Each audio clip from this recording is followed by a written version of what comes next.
Los desodorantes, pinturas, lacas para pelo o espumas para afeitar en aerosol son productos de uso cotidiano. El amplio mercado mundial con el que cuentan se debe a los CFCs o clorofluorocarbonos. Los CFCs eran baratos, no tóxicos, no inflamables y excelentes propelentes. Pero en 1974, según la teoría de Rowland y Molina, se consideró que los CFCs estaban dañando la capa de ozono. El Protocolo de Montreal para la protección de la capa de ozono incluyó el mandato para la eliminación de todos los tipos y usos de los CFCs en un plazo de tiempo específico. Estos acontecimientos forzaron a los productores a buscar otras alternativas viables. Estas son el dióxido de carbono o CO2, bueno para productos que necesitan un pulverizado grueso. El aire comprimido o nitrógeno, de uso limitado, pues de no utilizarse todo el contenido, los envases se desechan sin estar totalmente vacíos. El HCFC-22 y HFC-134A, propelentes no inflamables. El éter de dimetilo o DME, que funciona en algunas pinturas y lacas para pelo, pero es caro. El HFC-152A, propelente utilizado principalmente en los productos más caros, como las espumas para el cabello. Y los hidrocarburos propelentes o HAPs, que se han convertido en los sustitutos de los CFCs de mayor uso. Bueno, hubiera sido difícil lograr ese efecto rápido sin los hidrocarburos propelentes. Existían algunas alternativas que eran eficaces en ese entonces. Una de ellas era el dióxido de carbono, pero este era un propelente con grandes dificultades técnicas, funcionando en algunas aplicaciones, pero no en todas. Así, los hidrocarburos propelentes resultaron ser un verdadero reemplazo, principalmente debido a que muestran una flexibilidad en sus presiones y buenas propiedades como solvente. Las principales ventajas de los hidrocarburos son el costo. Los hidrocarburos propelentes son baratos, tienen buenas propiedades como rociadores similares a los aerosoles de CFCs. Son muy estables, no son tóxicos, son solventes pobres pero aceptables y son menos densos que el agua y no afectan la capa de ozono. Desde un punto de vista ambiental, los hidrocarburos son tan buenos propelentes como todos los demás. Pero los hidrocarburos propelentes poseen una solubilidad relativamente baja, una densidad muy baja que significa que son productos ligeros. No están disponibles todavía en muchos lugares y son extremadamente inflamables. Estos experimentos controlados muestran el potencial inflamable de los hidrocarburos propelentes. Los hidrocarburos propelentes son principalmente gases del petróleo altamente purificados y licuados. Los hidrocarburos propelentes son el propano, isobutano, butano normal y mezclas de estos. Son sustancias químicas, productos del petróleo y deben ser tratadas como tales.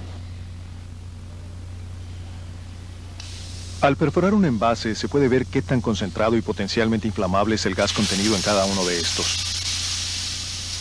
Como se puede observar, los hidrocarburos propelentes son altamente inflamables, pero no se encienden espontáneamente. Este triángulo de la inflamabilidad muestra los tres elementos necesarios para que se lleve a cabo una combustión: oxígeno, un combustible y una fuente de combustión. Y en una planta de aerosoles son el combustible y la fuente de combustión lo que tiene que eliminarse.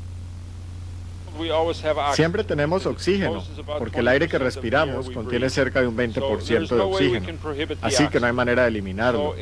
Con respecto a la seguridad, cuando se trabaja con los hidrocarburos propelentes en aerosoles, se trata con problemas de combustible y de la fuente de combustión.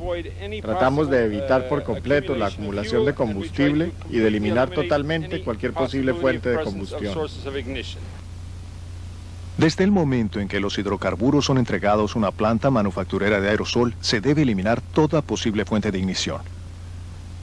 A medida que los hidrocarburos propelentes pasan por cada uno de los procesos de producción del aerosol, deben observarse estrictas medidas de seguridad. Los hidrocarburos propelentes aparecen por primera vez en el proceso cuando son descargados para almacenarse en el tanque de almacenamiento al aire libre, el cual debe mostrar una señal de siempre peligroso. La estructura debe ser resistente a sismos, vientos fuertes e inundaciones. Debe haber suficiente espacio para asegurar una ventilación apropiada. Se debe dar un mantenimiento regular al flujo y las válvulas de seguridad y verificar que no haya fugas. Los tanques deben estar a tierra y tener una presión de servicio adecuada, aproximadamente de 250 libras por pulgada cuadrada, cerca de 17 bar. Deben tener una válvula de un 10% que se abre durante el llenado. Los tanques nunca deben llenarse a más de un 90% de su capacidad. La tubería también debe estar a tierra. Una sección cualquiera de la tubería con válvulas en ambos extremos debe tener una válvula de seguridad calibrada adecuadamente. Todas las conexiones eléctricas para las luces y bombas deben estar selladas y deben ser totalmente a prueba de explosión. No deben realizarse trabajos de soldadura o eléctricos o cualquier otro trabajo que pueda causar un incendio sin que primero se cierren las instalaciones.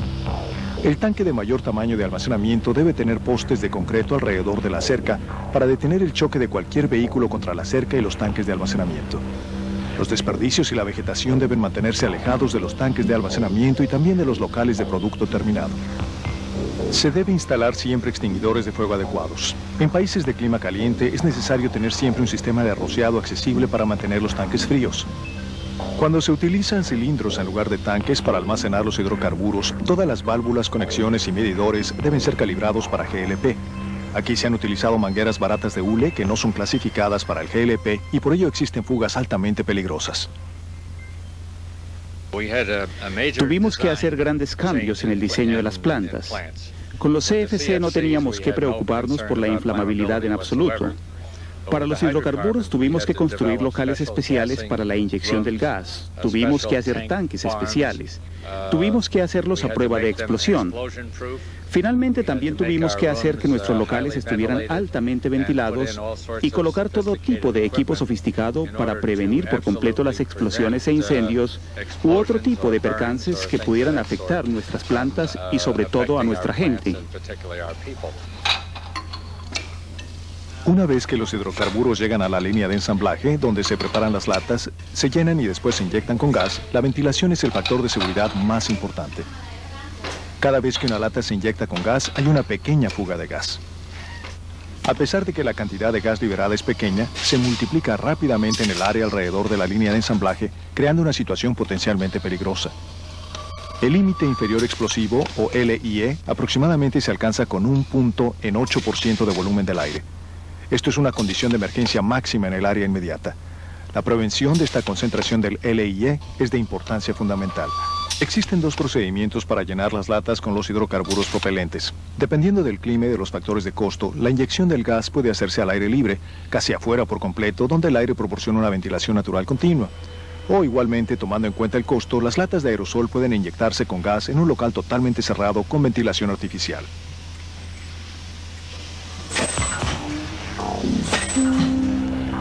Un local cerrado de inyección de gas debe tener un ventilador de servicio continuo para asegurar un recambio del aire a cada minuto durante todas las operaciones de inyección del gas.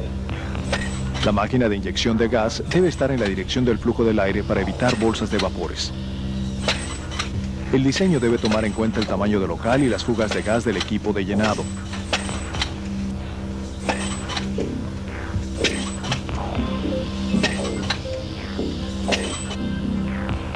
La mezcla de aire-gas que es extraída debe ser liberada por lo menos a 3 metros a partir del nivel del techo. Los ventiladores son de importancia fundamental para el uso seguro de un local cerrado de inyección de gas. Deben de estar funcionando todo el tiempo durante el proceso de inyección. Pueden ser de velocidad fija o de 2 velocidades de ventilación. El detector de gas debe conectarse a los ventiladores y a dispositivos sensores de gas que detectan cualquier aumento de los hidrocarburos dentro del local, y también debe haber un ventilador de emergencia. El detector de gas está conectado con el ventilador de emergencia, 2 alarmas, una válvula automática y un interruptor automático de apagado. Los detectores de gases miden el porcentaje de LIE. Cuando este alcanza una lectura de 20%, comienza a sonar la alarma y se conecta a la ventilación de emergencia. Con una lectura de un 40% de LIE, la alarma suena más fuerte, las máquinas se detienen y un solenoide se cierra para interrumpir la entrada de gas. Aquí, en una instalación de inyección de gas más antigua, no existe el sistema integrado de detección de gas, y esta bomba de GLP que falla tiene una fuga de gas debajo de la mesa de inyección de gas, donde el suelo de concreto es una fuente potencial de combustión. Un detector de gas portátil muestra inmediatamente el peligro de explosión. La idea de la seguridad es plantearse lo siguiente. Cuando se está agregando GLP en un local de llenado, ¿cómo se va a evacuar este de una manera que sea segura y que garantice una operación continua durante todo el día, por ejemplo? La operación de llenado al aire libre con hidrocarburos propelentes es muy diferente, pero se aplican los mismos principios de seguridad. Aquí el viento sopla en la línea de llenado, proporcionando una ventilación constante, lo que demuestra que la inyección de gas al aire libre es particularmente adecuada en climas cálidos. Debido a las circunstancias climáticas, no necesitamos operar en locales cerrados de llenado de gas. Afortunadamente podemos utilizar nuestro clima como instrumento debido a los vientos. Por eso no tenemos ningún problema en ese sentido. La inyección del gas al aire libre debe llevarse a cabo siempre en un área separada, lejos de otras construcciones. Es de suma importancia que el local de llenado tenga solamente una pared sólida. Debe haber una separación de 1 metro mínimo entre la pared de la planta principal y la única pared fija del local de inyección de gas. No debe haber paredes, equipo o tanques que obstruyan el movimiento natural del aire en ningún lugar cerca del local de inyección de gas. No debe haber ninguna fuente que cause chispas, especialmente cuando no hay control de la dirección del flujo de cualquier fuga de gas.